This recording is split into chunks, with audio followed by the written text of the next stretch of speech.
السلام عليكم ورحمة الله وبركاته. إن الحمد لله نحمده ونستعينه ونستغفر ونعوذ بالله من شرور أنفسنا وسيئات أعمالنا. من يهده الله فلا مضل له ومن يضلله فلا هادي له وأشهد أن لا إله إلا الله وحده لا شريك له وأشهد أن محمدا عبده ورسوله. أما بعد رب اشرح لي صدري ويسر لي أمري واحلل عقدة من لساني يفقه قولي. رب زدني علما رب زدني علما. اللهم إني أسألك علما نافعا ورزقا طيبا وعملا متقبلا. সম্মানিত আজকের ক্লাসে উপস্থিত দিনপ্রেমী সুপ্রিয় ভাই সকল, যাবতীয় প্রশংসা গুণগান সেই মহান আল্লাহ তাবারক ওয়া তাআলা নিমিত্তে, যিনি আমাদের সকলকে সৃষ্টি করেছেন তার ইবাদত উপাসনার জন্য এবং তিনি আমাদের সকলকে তার ইবাদত করার তৌফিক দিয়েছেন।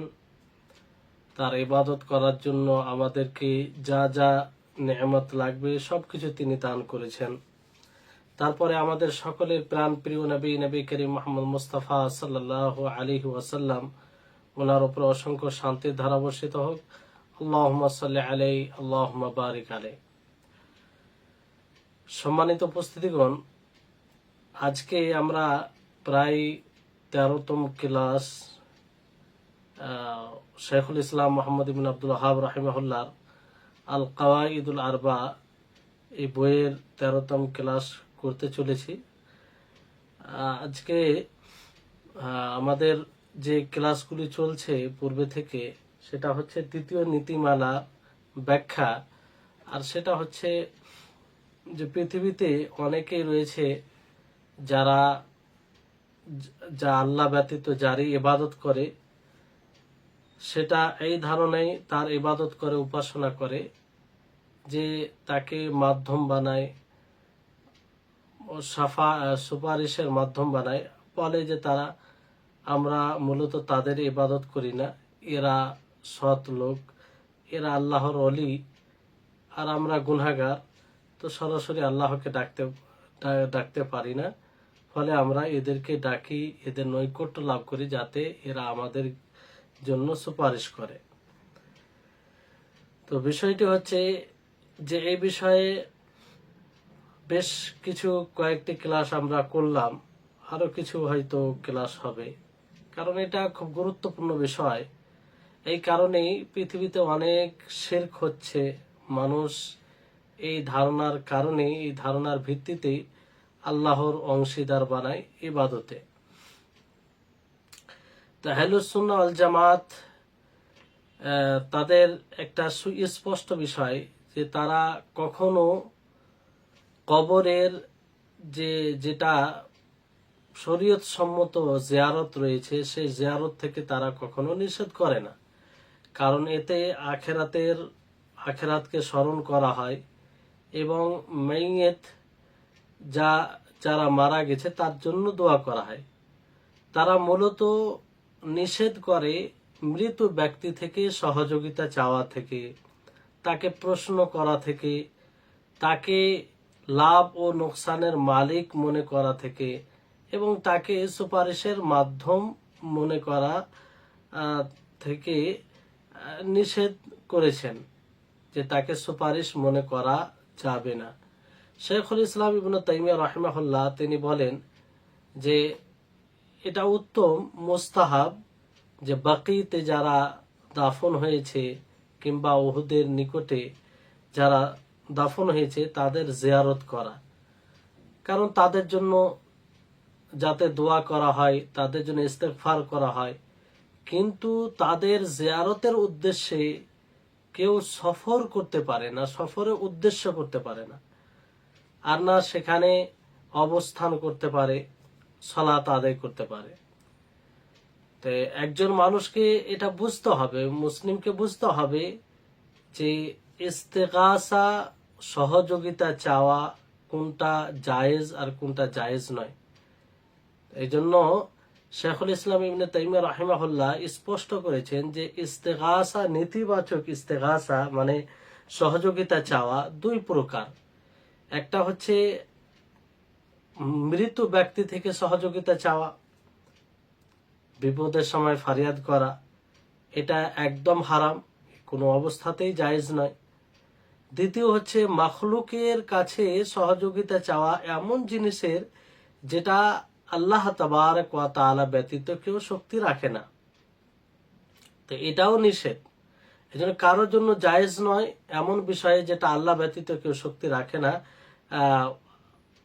মাখলুকের কাছে চাওয়া, না কোনো নবীর কাছে চাওয়া কিংবা নবীর পরে ফারিস্তা জিন কারো কাছে চাওয়া জায়েজ নয়, যেটা একমাত্র আল্লাহ তাআলা শক্তি রাখেন। তো একমাত্র আল্লাহর কাছেই চাইতে হবে, তার কাছেই ইস্তেগাসা করতে হবে। কিন্তু অনেকেই দেখবেন যে রাসূল সাল্লাল্লাহু আলাইহি সাল্লামের নিকটে যে ইস্তেগফার, রাসূল সাল্লাল্লাহু আলাইহি সাল্লাম অন্যদের জন্য ইস্তেগফার করেছেন তিনি তার জীবদ্দশায়, তো এটার উপরে কিয়াস করেছেন তার মৃত্যুর পরেও, যেটা কিয়াস বাতিল। এই অনুমান ঠিক নয়, কারণ নবী করিম মুহাম্মদ সাল্লাল্লাহু আলাইহি সাল্লাম মারা যাওয়ার পর সাহাবায়ে কেরাম তার কাছে ইস্তেগফার করার জন্য যায়নি, তার জীবদ্দশায় করেছেন, কিন্তু তার মৃত্যুর পরে তেনারা কেউ যায়নি যে আমার জন্য ইস্তেগফার করুন, এরকম বিষয় তাদের মধ্য থেকে ঘটেনি। যেমন একটি আয়াত রয়েছে, এই আয়াতের অনেকেই ভুল ব্যাখ্যা করে।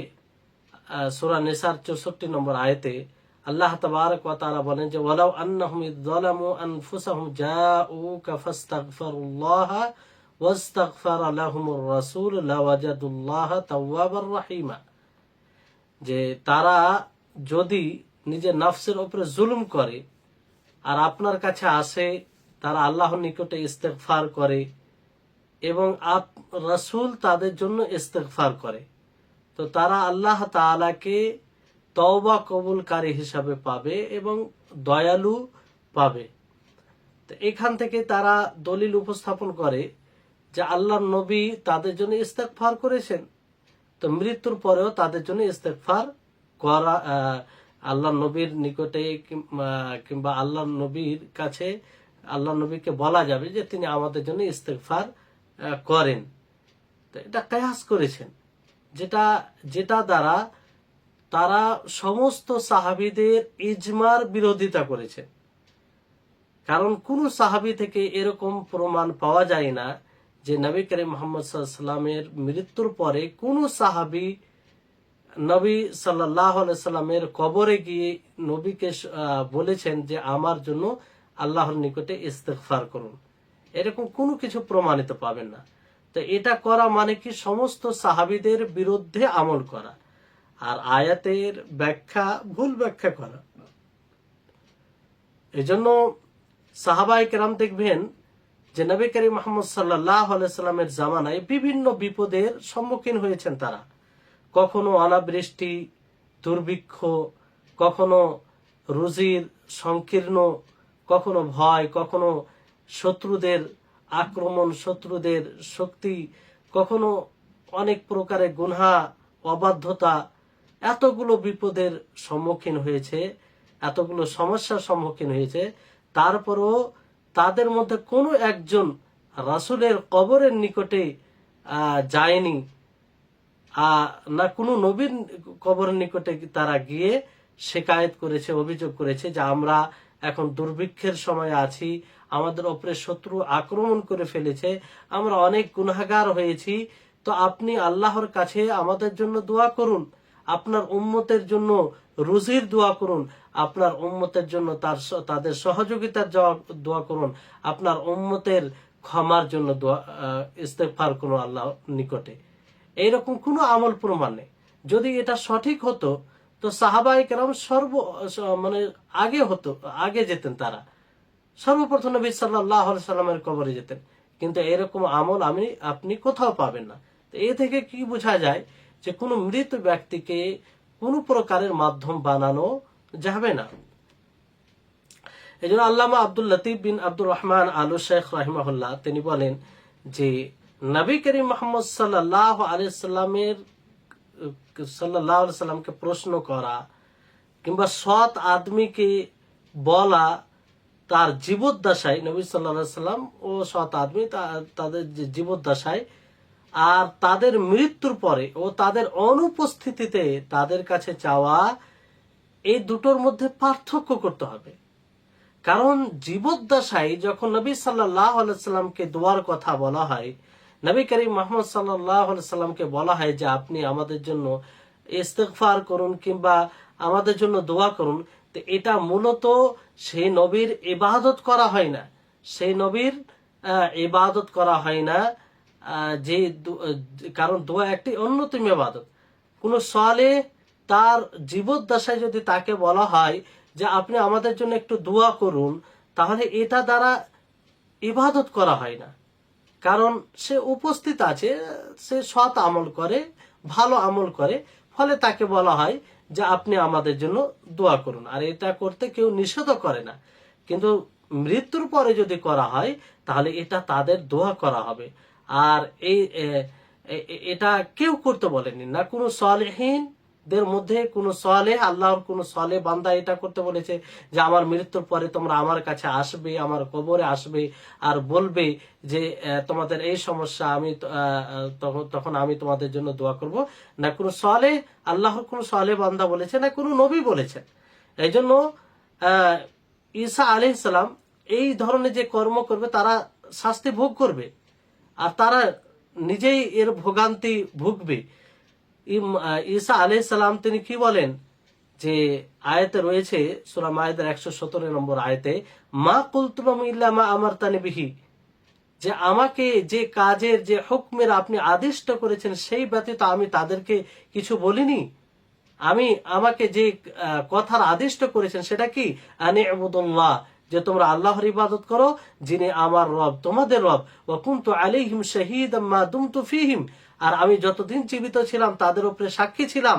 ফালাম্মা তাওয়াফাইতানি কুনতা আনতার রাকীবা আলাইহিম ওয়া আনতা আলা কুল্লি শাইইন শাহীদ, আর যখন আমার মৃত্যু হলো তখন আপনি তাদের পর্যবেক্ষণকারী আর আপনি প্রত্যেকটা জিনিসের উপরে সাক্ষী। তাহলে এই যে ঈসা আলাইহিস সালামকে অনেকেই মাবুদ মনে করে, নাউজুবিল্লাহ, ঈসা আলাইহিস সালামের অনেকেই ইবাদত করে, তো এটা কি ঈসা আলাইহিস সালাম বলেছিলেন? না, তিনি বলেননি। তারপরও তারা এভাবে ইবাদত করে, তো এটা দায়ী কে? তারাই, ঈসা আলাইহিস সালাম নয়, কারণ এই কথা তিনি বলে যাননি। অনুরূপভাবে নবী করিম মুহাম্মদ সাল্লাল্লাহু আলাইহি সাল্লাম দেখেন যে আল্লাহর ইবাদতে অন্য কাউকে শরীক করা কিংবা আল্লাহর গুণে অন্য কাউকে শরীক করা, এটা কত কঠোর জিনিস। নবী করিম মুহাম্মদ সাল্লাল্লাহু আলাইহি সাল্লাম মুহূর্তে মুহূর্তে এটা মানুষকে সতর্ক করেছেন যে এটা যেন না করে কেউ। এই জন্য দেখবেন যে একজন ব্যক্তি নবী করিম মুহাম্মদ সাল্লাল্লাহু আলাইহি সাল্লামকে বলেন যে মাশা আল্লাহু ওয়া শিতা, যে আল্লাহ যা চান এবং আপনি যা চান। তো নবী করিম মুহাম্মদ সাল্লাল্লাহু আলাইহি সাল্লাম রাগান্বিত হয়ে বললেন, আজআলতানি লিল্লাহি নিদ্দান, তুমি কি আমাকে আল্লাহর সমকক্ষ বানিয়ে দিলে? তুমি কি আমাকে আল্লাহর সমতুল্য বানিয়ে দিলে? বাল মাশা আল্লাহু ওয়াহদা, বরং তুমি বলো যে আল্লাহ এক, আল্লাহ যা চান তাই হবে।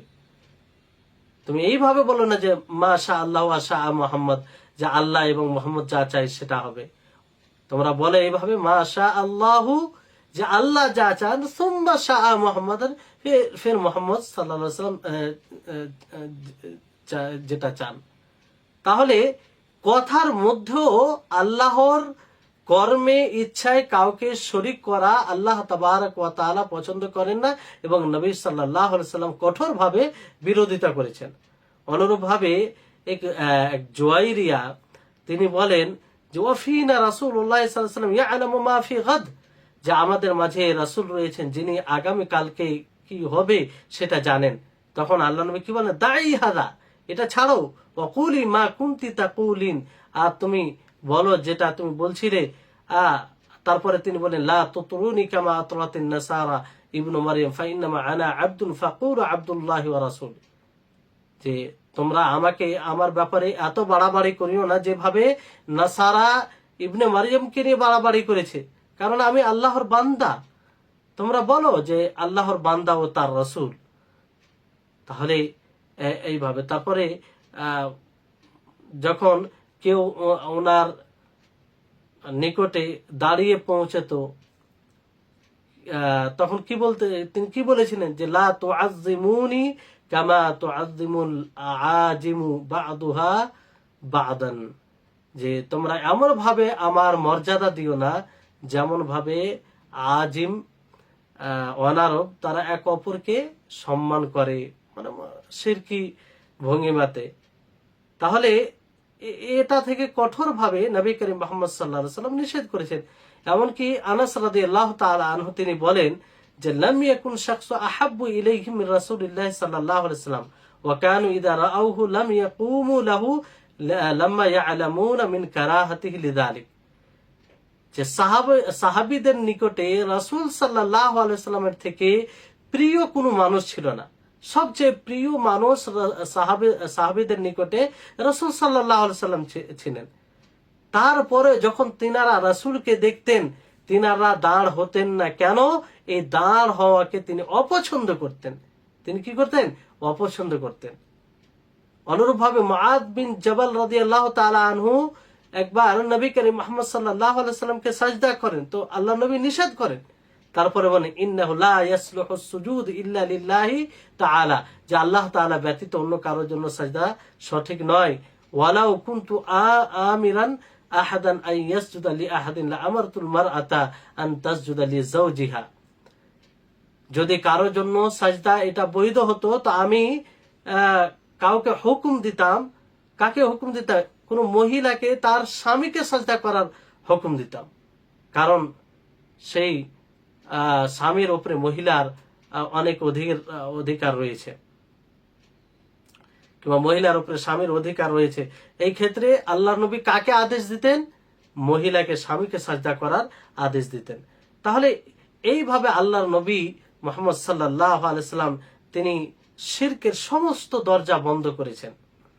আলী রাদিয়াল্লাহু তাআলা আনহুর ব্যাপারে যখন এক প্রকার মানুষ বাড়াবাড়ি করলো, এমনকি আলী রাদিয়াল্লাহু তাআলা আনহুকে ইলাহ বানিয়ে দিল, তখন আলী রাদিয়াল্লাহু তাআলা আনহু তাদেরকে জ্বালিয়ে দেওয়ার আদেশ দিলেন।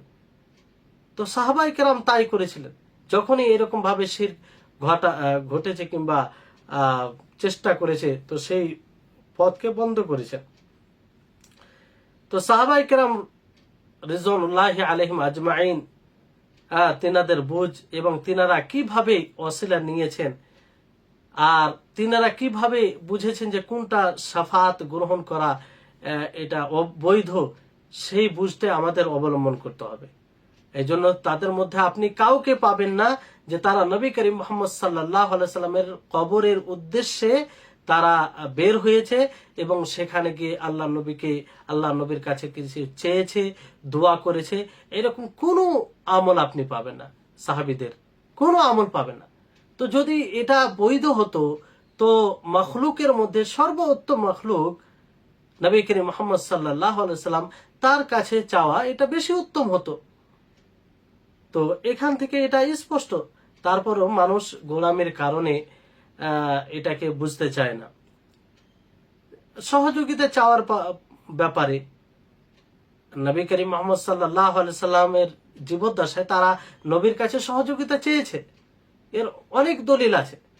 তারা বলেছেন যে ইয়া রাসূলুল্লাহ, হে আল্লাহর রাসূল, আলা তাদউ লানা আলা তাস্তানসিরু লানা, যে হে আল্লাহর রাসূল আপনি আমাদের জন্য দোয়া করবেন না, আমাদের জন্য সহযোগিতা চাইবেন না। কিন্তু মৃত্যুর পরে কি এমন কোন রিওয়ায়াত, এমন কোন আমল আছে যে আমল দ্বারা প্রমাণিত হবে যে সাহাবায়ে কেরামদের মধ্যে কোন এক সাহাবী আল্লাহর নবীর কবরে গিয়ে বলেছে যে হে আল্লাহর নবী, হে আল্লাহর রাসূল, আপনি আমাদের জন্য দোয়া করুন, আপনি আমাদের জন্য আল্লাহর সহযোগিতা চান, আপনি আমাদের জন্য আমরা যে বিপদের সম্মুখীন হয়েছি সেই বিপদ থেকে উদ্ধার করার আল্লাহর নিকটে দোয়া করুন। এরকম কেউ কোনো ব্যক্তি, কোনো সাহাবী কে আল্লাহ নবীর কবরের নিকটে গিয়ে বলেছে? এরকম কোথাও আপনি কোনো প্রমাণ, কোনো আমল পাবেন না। এই জন্য মদিনায় সফর আপনি করতে পারেন মসজিদে নববীর জিয়ারতের উদ্দেশ্যে। এটা তাআব্বুদান, ইবাদত, এটা এই উদ্দেশ্যে আপনি যেতে পারেন। শাইখুল ইসলাম ইবনে তাইমিয়া রাহিমাহুল্লাহ তিনি বলেন যে 3টি মসজিদ রয়েছে যার বিশেষ ফজিলত রয়েছে, কারণ সেই মসজিদগুলোকে আম্বিয়া নির্মাণ করেছেন এবং মানুষদেরকে তারা আহ্বান করেছেন তার দিকে ভ্রমণ করার প্রতি।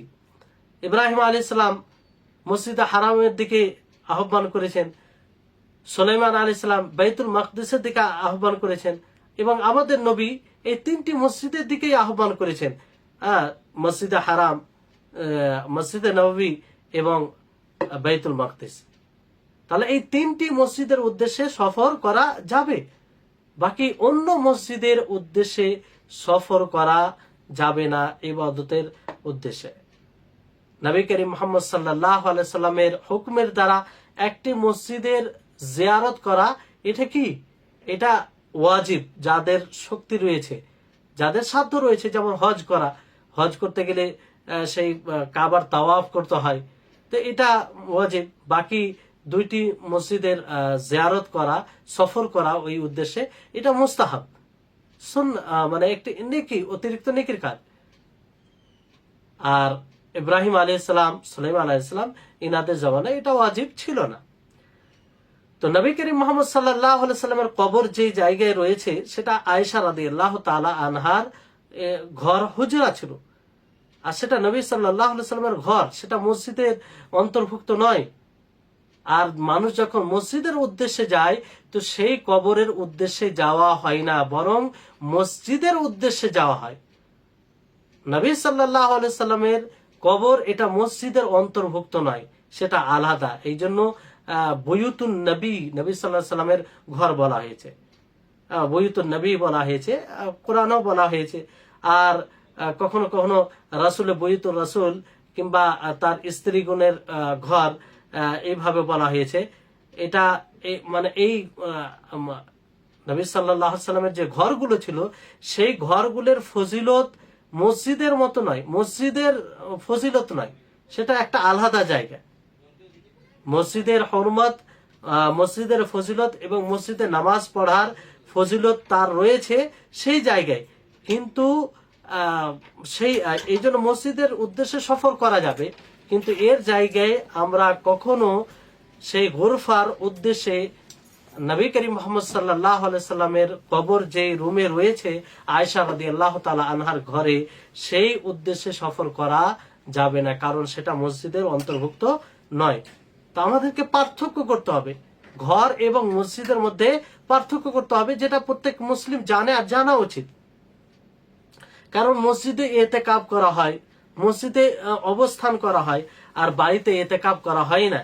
এই জন্য যখনই ইতিকাফ আল্লাহ নবী করতেন, বাড়ি থেকে বের হয়ে যেতেন মসজিদের দিকে, আর বাড়িতে প্রবেশ করতেন না বিশেষ প্রয়োজন ছাড়া। আর মসজিদে জুনুবি ব্যক্তি অবস্থান করে না, না হায়েজা মহিলা অবস্থান করে।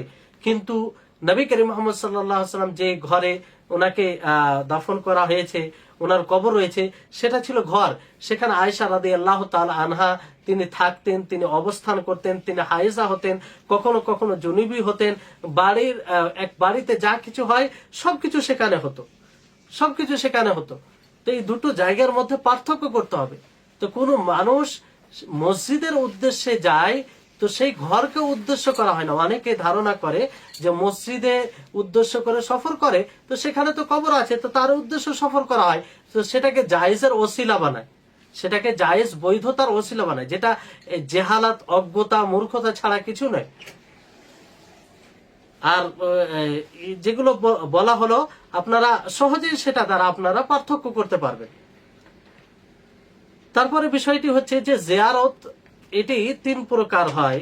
জিয়ারত ধরেন, এক প্রকার জিয়ারত হচ্ছে কবরের জিয়ারত, যেটি সকল ওলামা সম্মতি রয়েছে, যে জিয়ারতের উপরে সম্মতি রয়েছে এই কথার উপরে যে সেটা হারাম, সেটা জিয়ারত করা যাবে না, আর সেটা হারাম জিয়ারত। কোন জিয়ারত?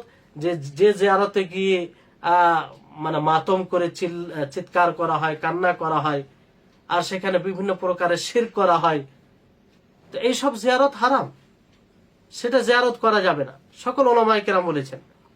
তারপরে একটি জিয়ারত হচ্ছে মুবাহ, আত্মীয় স্বজন কেউ কারো কোনো আত্মীয় রয়েছে তার কবর জিয়ারত করা, যদিও কাফির হয়, এই জন্য জিয়ারত করা যে যাতে দিল হৃদয় নরম হয়, তার জন্য দোয়া করা উদ্দেশ্য নয়, কারণ কোনো কাফের জন্য দোয়া করা যাবে না। তো আখিরাতকে স্মরণ করার জন্য যাওয়া যেতে পারে, জিয়ারত করা যেতে পারে, এটা জায়েজ। আর আরেকটি জিয়ারত হচ্ছে যে জিয়ারত এই জন্য করা যে মৃত ব্যক্তিদের যারা মারা গেছে তাদের জন্য দোয়া করার জন্য, তাদের জন্য যেন দোয়া করা হয়। যেমন নবী করিম মুহাম্মদ সাল্লাল্লাহু আলাইহি সাল্লাম বাকিতে যারা দাফন হয়েছে তাদের জিয়ারত করতেন, শুহাদা তাদের জিয়ারত করতেন। আর এটা মুস্তাহাব, এটা নেকির একটা সৎ কাজ, ভালো কাজ। কিন্তু কোনো আলেম বলেননি যে এই জিয়ারতের জন্য সফর করতে হবে, ভ্রমণ করতে হবে, সেটাকে উদ্দেশ্য করে বিশেষ দূর থেকে সেই জিয়ারতের জন্য আসতে হবে, এটা কোনো আলেম বলেনি, কারণ এটা হারাম, এটা হারাম। তাহলে আমাদের ভাবতে হবে, চিন্তা করতে হবে যে সর্বোত্তম জামানা সালাফে সালেহিনদের মধ্যে যে জমানাটি উত্তম ছিল, আল্লাহ নবী উত্তম বলে স্বীকৃতি দিয়েছেন। আল্লাহ নবী যে জামানায় ছিলেন সেটা সবচেয়ে উত্তম। খায়রুন নাসি কারনি সুম্মাল্লাযীনা ইয়ালুনাহুম, যে আমার জামানা সবচেয়ে উত্তম, তারপরে জামানা। আব্দুল্লাহ ইবনে মাসউদ রাদিয়াল্লাহু তাআলা আনহুর হাদিস রয়েছে, তিনি বলেন যে তাদের জিয়ারত কবরে যে তারা জিয়ারত করতেন শারঈ জিয়ারত হতো, শরীয়ত সম্মত।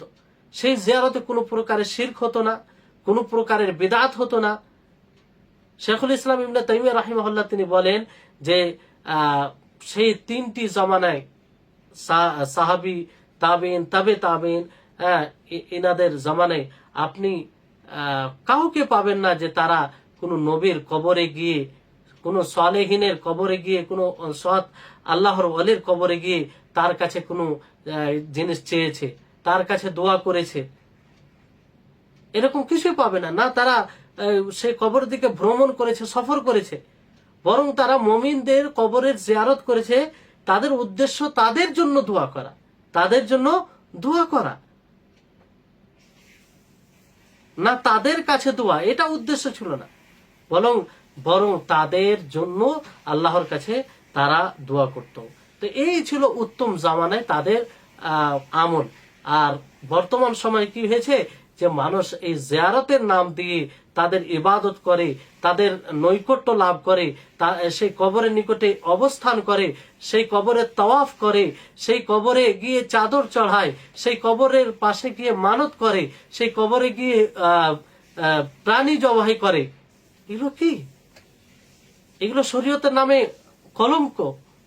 আল্লাহর শরীয়তকে তারা বিকৃতি করেছে, তারা আল্লাহর উপরে মিথ্যা অপবাদ লাগিয়েছে। যে বিষয়গুলোকে, যে জিনিসগুলোকে আল্লাহ তাআলা উৎখাত করার জন্য আম্বিয়া রসুল প্রেরণ করেছেন, আল্লাহ তাআলা আসমানি কিতাব নাজিল করেছেন, আর সেগুলোই তারা করে এটাকে দ্বীনের নাম দিচ্ছেন, দেওয়া হচ্ছে আর বলছে যে এটাই দ্বীন। কত বড় আল্লাহর উপরে মিথ্যা অপবাদ। আর শরীয়ত রচনা, তারা নিজে শরীয়ত রচনা করে।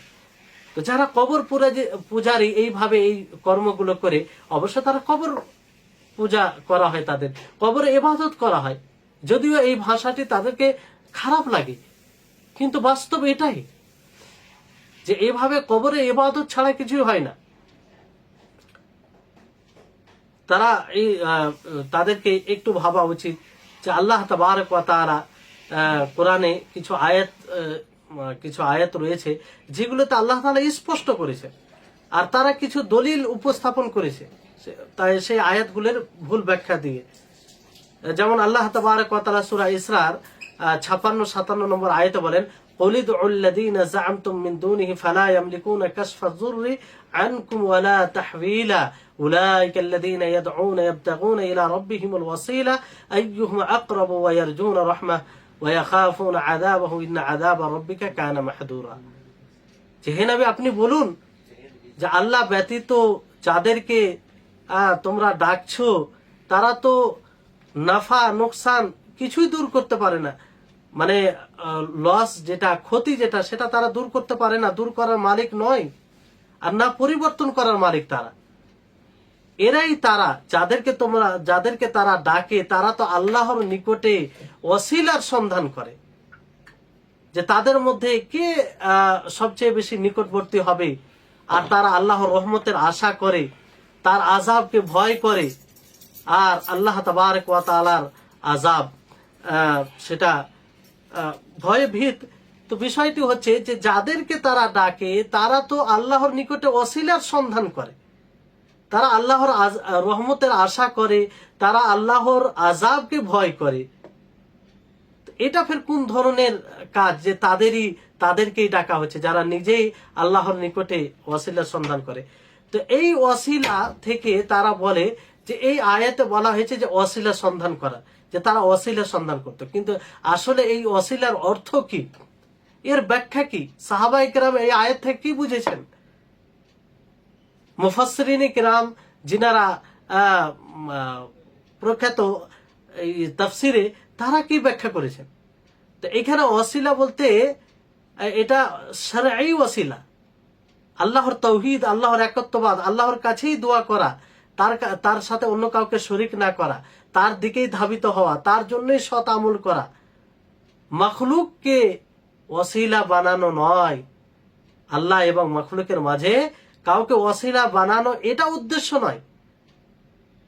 এই জন্য এই আয়াতে যে নাজিল হয়েছে প্রেক্ষাপট, সাবাবে নজুল, আয়াত নাজিল হওয়ার কারণ যদি জানতে পারেন তাহলে আরো বিষয়টি স্পষ্ট হবে।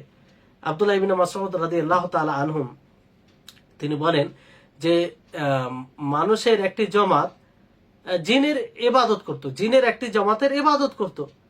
তো জিনের একটি জামাত ইসলাম গ্রহণ করে, তো মানুষ কি করে, তাদের ইবাদত করতে আরম্ভ করে। ফলে আল্লাহ তাআলা এই আয়াত নাজিল করে বললেন যে তোমরা যাদেরকে ডাকছো তারা তো আল্লাহর নিকটে ওসিলা সন্ধান করে, মানে আল্লাহ তাআলার শরীয়তকে তারা মানে, শরীয়তকে মেনে চলা তারা চেষ্টা করে তারা আল্লাহর নিকটে নিকটবর্তী হতে চায়। তো তোমরা তাদের কাছে তোমরা তাদেরকে ডাকছো, তাদের কর্মের এখানে ইনকার করা হয়েছে।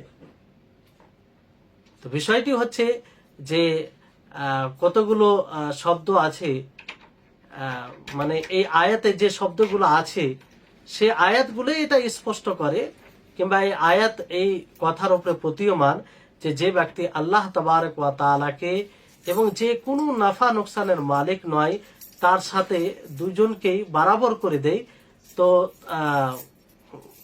বরাবর করে দেয়, তাদেরই মানে এটা অন্যায় এবং এই আয়াত বিরোধী আমল, এবং তাদেরই এখানে কথা বলা হয়েছে, যেটা এই আয়াতে সুস্পষ্ট যে তারা কোনো ক্ষতি দূর করার মালিক নয়, কোনো লাভের মালিক নয়, কোনো পরিবর্তনের মালিক নয়। তো এটা স্পষ্ট দলিল যে আল্লাহ তাবারক ওয়া তাআলা এক অদ্বিতীয়, তিনিই মালিক, তিনি ক্ষতি তিনার ইচ্ছা ব্যতীত কেউ কারো ক্ষতি করতে পারে না, তিনার ইচ্ছা ব্যতীত কোনো জিনিসকে মানুষ পরিবর্তন করতে পারে না। তাহলে এই আয়াতে যেটা ওসিলার কথা বলা হয়েছে, সেই ওসিলা হচ্ছে আল্লাহর শরীয়ত, আল্লাহর বিধান অনুযায়ী চলা, যেটা আল্লাহ তাবারক ওয়া তাআলার ওয়াজিবাত, যেগুলো আবশ্যিক বিধান সেগুলোকে পালন করা, যেগুলো মুস্তাহাব সেগুলোকে পালন করা, সেগুলো পালন করে আল্লাহর নৈকট্য লাভ করা, সেগুলো পালন করে কি আল্লাহর নৈকট্য লাভ করা। তো এই ওসিলার হুকুম আল্লাহ তাআলা মুমিনদেরকে দিয়েছেন যে এই ওসিলা তোমরা সন্ধান করো, আল্লাহর আবশ্যিক বিধানকে পালন করে, তার মুস্তাহাব বিধানকে পালন করে, কিন্তু হারাম হালাল থেকে বিরত থেকে, এমনকি বৈধ মুবাহ কাজ থেকেও বিরত থেকে, এই হচ্ছে বিষয়। তো এক কথাই আয়াতে যে ওসিলার কথা বলা হয়েছে সেই ওসিলার ব্যাখ্যা হচ্ছে নবী করিম মুহাম্মদ সাল্লাল্লাহু আলাইহি ওয়াসাল্লাম যে শরীয়ত এনেছেন সেই শরীয়তের অনুসরণ করা, আনুগত্য করা, আর সেই শরীয়ত অনুযায়ী জীবন যাপন করা, এটাই হচ্ছে ওসিলা, এটাই হচ্ছে ওসিলা। তো তারা এটা ভুল ব্যাখ্যা করে। এই জন্য সাহাবায়ে কেরাম রিজওয়ানুল্লাহি আলাইহিম আজমাইন নবী করিম মুহাম্মদ সাল্লাল্লাহু আলাইহি সাল্লামের জীবদ্দশায় তারা আল্লাহর নবীর নিকটে আসতেন, তার কাছে দোয়া চাইতেন, দোয়া আর ওসিলা নিতেন, আর সুপারিশের ওসিলা নিতেন আল্লাহর নিকটে। যেমন কিয়ামত দিবসে সমস্ত মাখলুক আল্লাহর নিকটে যাবে, তার কাছে চাইবে এবং সুপারিশের কথা বলবে। কিন্তু যখন নবী করিম মুহাম্মদ সাল্লাল্লাহু আলাইহি সাল্লাম মারা গেলেন আর অনাবৃষ্টি হলো, তো সেই সময় যেমন ওমর ফারুক রাদিয়াল্লাহু তাআলা আনহুর জামানায় অনাবৃষ্টি হলো, বৃষ্টি নাই, তো ওই সময় তারা নবীর কবরের নিকটে যায়নি। যদি মৃত্যু ব্যক্তির নিকটে যাওয়া কিংবা তাকে সুপারিশ বানানো এটা জায়েজ বৈধ হতো, তাহলে সর্বোপরি সাহাবায়ে কেরাম প্রথমে কার নিকটে যেত? নবী করিম মুহাম্মদ সাল্লাল্লাহু আলাইহি সাল্লামের নিকটে যেতেন, তার কবরে যেতেন, বলতেন যে আমরা এখন অনাবৃষ্টি রয়েছি, বৃষ্টি হয় না, আপনি দোয়া করুন আল্লাহর নিকটে যাতে আমাদের উপরে বৃষ্টি হয়, আল্লাহর রহমত বর্ষণ হয়। কিন্তু তা কি তারা করেছিলেন? না। তিনারা সেই সময় যে সৎ আব্বাস রাদিয়াল্লাহু তাআলা আনহু, তার নিকটে নবী করিম মুহাম্মদ সাল্লাল্লাহু আলাইহি সাল্লামের চাচা, তার নিকটে তার ওসিলা নিয়েছিলেন এবং তাকে বলেছিলেন যে আপনি বৃষ্টি বর্ষণের দোয়া করুন আল্লাহর নিকটে। তো নবী করিম মুহাম্মদ সাল্লাল্লাহু আলাইহি সাল্লাম ছিলেন না, তার পরিবর্তে আব্বাস রাদিয়াল্লাহু তাআলা আনহুকে তারা বললেন। তো এখান থেকে এটা স্পষ্ট হচ্ছে যে আল্লাহর নবীর ওসিলা নেওয়া, আল্লাহর নবীকে দোয়া করতে বলা, এটা নবী সাল্লাল্লাহু আলাইহি সাল্লামের জীবদ্দশায় খাস ছিল, তিনার মৃত্যুর পরে আর এটা করা যাবে না, যেটা সাহাবায়ে কেরাম আমল করেছেন। কারণ এটা যদি করা যেত তাহলে আব্বাস রাদিয়াল্লাহু তাআলা আনহুর নিকটে তারা না গিয়ে সর্বপ্রথম কার নিকটে যেত? নবী সাল্লাল্লাহু আলাইহি সাল্লামের কবরে যেতেন এবং সেখানে বলতেন, কিন্তু তারা সেটা করেনি। অনুরূপভাবে অন্য অন্য জায়গায় তখন সেই সময় ওমর ফারুক রাদিয়াল্লাহু তাআলা আনহুর জামানায় কিংবা তারপরে খলিফা উসমান, এইগুলো জামানায় তিনারা সালেহিনদের কবরের নিকটে যেতে পারতেন, কিন্তু এরকমটা কেউ করেনি। তিনারা সেই সময় তাদের মাঝে যে সৎ লোক ছিল তাদেরকে বলেছেন যে আমাদের জন্য অনাবৃষ্টির দোয়া করুন। আর সেই সময় দেখেন এটা একটা বিষয় যে ওমর ফারুক রাদিয়াল্লাহু তাআলা আনহুর জামানায় সেখানে আব্বাস রাদিয়াল্লাহু তাআলা আনহু ছিলেন, বিদ্যমান ছিলেন, তো তিনার কাছে যেতেন। কিন্তু অন্য এলাকার মানুষ সেই আব্বাস রাদিয়াল্লাহু তাআলা আনহুর নিকটে আসতেন না, কারণ ওইখানে যে যারা সৎ লোক ছিল তাদেরকে বৃষ্টি বর্ষণের কথা মানে বৃষ্টি বর্ষণের জন্য দোয়া করতে বলতেন। তো এটা নবী সাল্লাল্লাহু আলাইহি সাল্লামের জীবদ্দশায় খাস ছিল, মৃত্যুর পরে নয়। তাহলে এই বিষয়টি আমাদেরকে বুঝতে হবে। আর তারা বৃষ্টি বর্ষণ কয়েকভাবে আল্লাহর কাছে বৃষ্টি বর্ষণের দোয়া করতেন, কখনো নামাজের পরে, আবার কখনো মুসাল্লা বের হয়ে যেতেন বাইরে, তারপরে সালাত ছাড়াই আল্লাহর কাছে দোয়া করতেন, কখনো তারা সালাত আদায় করতেন তারপর দোয়া করতেন। তো এইভাবে তারা আল্লাহর নিকটে বৃষ্টি চাইতেন, ইস্তেসকা, আল্লাহর নিকটে বৃষ্টি চাইতেন। তো এখানে যেটা একটা সূক্ষ্ম বিষয় আমাদেরকে বুঝতে হবে, যার অপব্যাখ্যার কারণে মানুষ এখানে বিভ্রান্তিতে থাকে, সেটা হচ্ছে যে নবী করিম মুহাম্মদ সাল্লাল্লাহু আলাইহি সাল্লামের ওয়াসিলা নেওয়া, নবী সাল্লাল্লাহু আলাইহি সাল্লামের ওয়াসিলা নেওয়া এর অর্থ এটা নয় যে তার কাছে সহযোগিতা চাওয়া, তার কাছে সহযোগিতা চাওয়া এটা অর্থ নয়। আর যারা মুবতাদিঈন, যারা শিরকে শিরক করে, তারা এর অর্থ কিন্তু এটাই নিয়েছে যে নবী করিম মুহাম্মদ সাল্লাল্লাহু আলাইহি সাল্লামের ওয়াসিলা নেওয়া মানে আল্লাহর নবীর নিকটে চাওয়া। তারা দুটোকে এক করে দেয়। কিন্তু আসলে এটা অর্থ নয়। ওয়াসিলার মানে নবী সাল্লাল্লাহু আলাইহি সাল্লামের নিকটে চাওয়া নাই, ইস্তেগাসা মানে সহযোগিতা চাওয়া হয়। তো এই অর্থ, ওয়াসিলার অর্থ এটা নয়। ওয়াসিলার অর্থ হচ্ছে তাকে বলা যে আপনি আমাদের জন্য দোয়া করুন, আপনি আমাদের জন্য দোয়া করুন, কিংবা জীবদ্দশায় এটা সহযোগিতা নেওয়া নয়, সহযোগিতা তার কাছে নেওয়া এটা উদ্দেশ্য নয়। এই জন্য কেউ এই কথা বলেনি যে নবীর ওসিলা নেওয়া মানে তার নিকটে সহযোগিতা চাওয়া। বরং সাধারণত মানুষ নিজের দোয়াতে যে ওসিলা নিয়ে থাকে, যেমন বলে যে অমুকের ওসিলায়, অমুকের এই মর্যাদার ওসিলায়, তারপরে আরো কিছু কিছু তুলে ধরে বলে যে দোয়া দোয়া করে যে হে আল্লাহ তুমি দোয়া কবুল করো।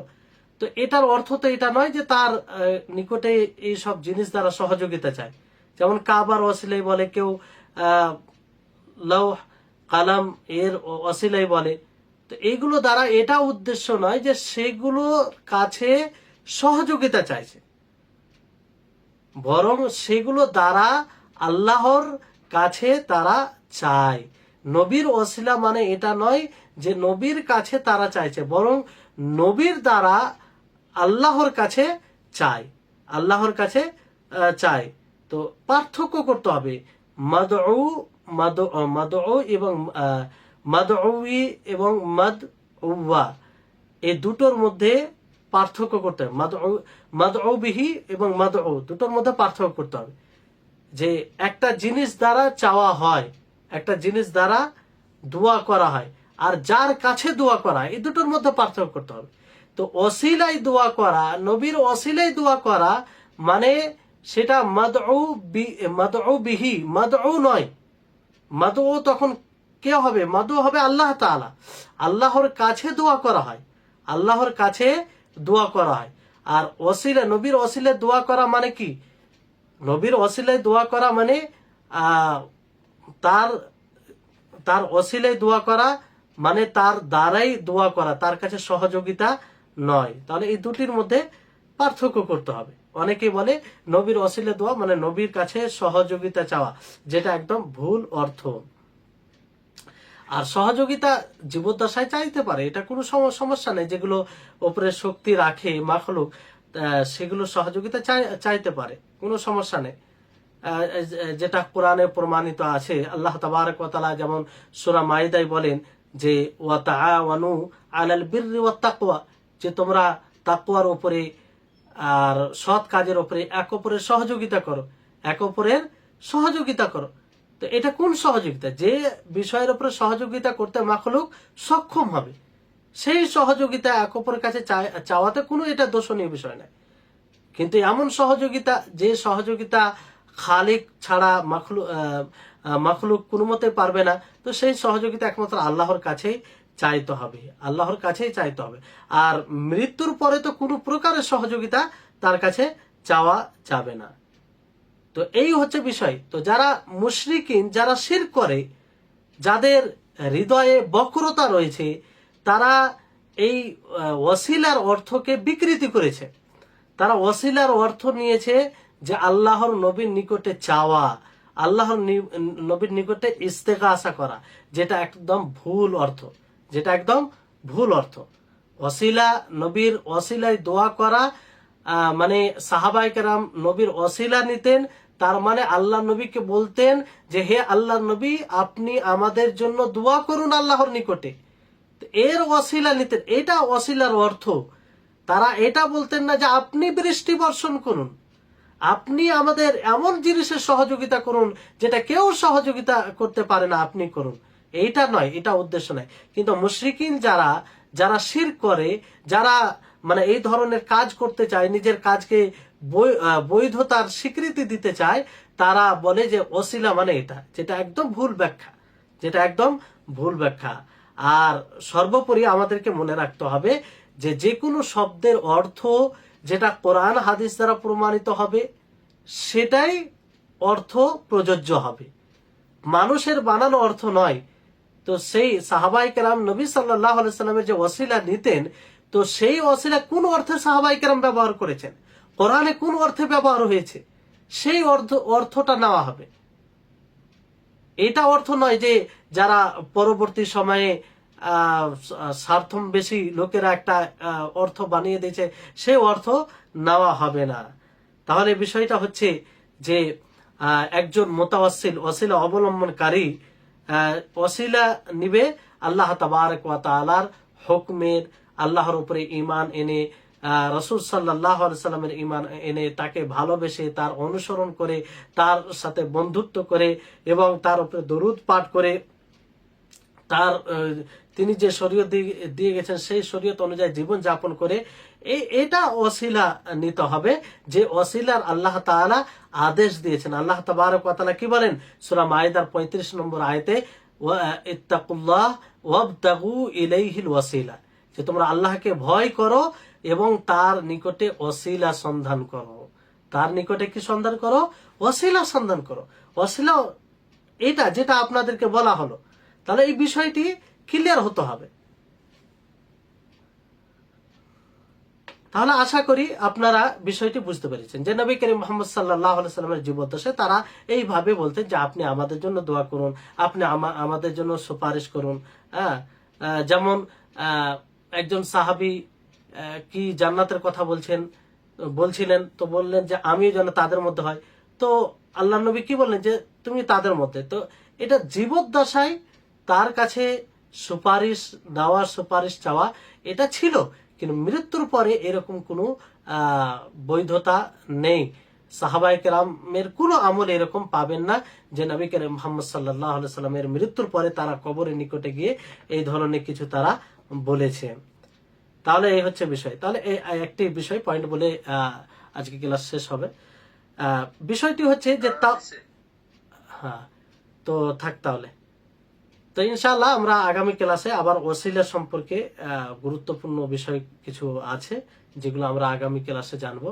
যে ওসিলার কারণে মানুষ বিভ্রান্তিতে রয়েছে, কিংবা এই ওসিলার কারণে শিরক করে, মৃত ব্যক্তিদের কাছে চায়, মৃত ব্যক্তিদের জন্য এমন কিছু করে যেগুলো একমাত্র আল্লাহ তাবারক ওয়া তাআলার জন্য করা হবে। তো আজকে এখান থেকেই এখানেই ক্লাস শেষ হচ্ছে। আল্লাহ তাবারক ওয়া তাআলার নিকটে দোয়া করি আল্লাহ যেন আমাদের সকলকে তার তাওহীদকে বাস্তবায়ন করার তৌফিক দান করেন, এবং তিনি যে আমাদেরকে যে ওসিলা সন্ধান করার আদেশ দিয়েছেন সেই ওসিলা প্রকৃতভাবে যেন সন্ধান করতে পারি, তার শরীয়তকে মেনে, তার অনুগত্য করে, তার একত্ববাদকে বাস্তবায়ন করে, তার রাসূলের পুঙ্খানুরূপে অনুসরণ অনুগত্য করে। আল্লাহ তাআলা আমাদের সকলকে যেন সার্বিকভাবে তৌফিক দেন। ওয়া আখির দাওয়ানা আনিল হামদুলিল্লাহি রাব্বিল আলামিন। আসসালামু আলাইকুম ওয়া রাহমাতুল্লাহি ওয়া বারাকাতুহু।